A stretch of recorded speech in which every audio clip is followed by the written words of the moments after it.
chase as much as and as often as we can, and for as long as we can on any individual storm day.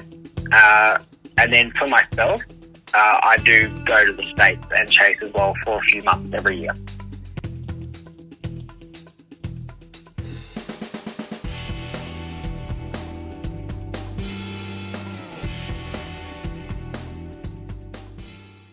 This is still tornado warned. Big wall cloud deep in there, in that core. Continuing to produce funnel clouds.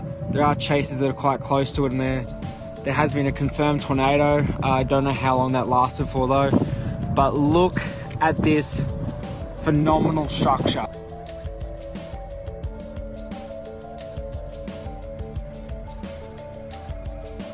If you have 10 hectopascals of different in the from the south of the state, say Albany to Geraldton, you will get a certain strength of wind. But if you increase that from 10 hectopascals to 20 hectopascals, then you'll get stronger wind. Then you throw into the mix with that the showers and thunderstorms, and they add their own gustiness to the wind as well.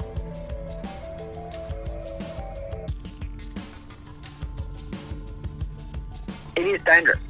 Look, I've been struck by lightning. Obviously, lightning can kill you. I've been hit with big hail, and hail can kill you.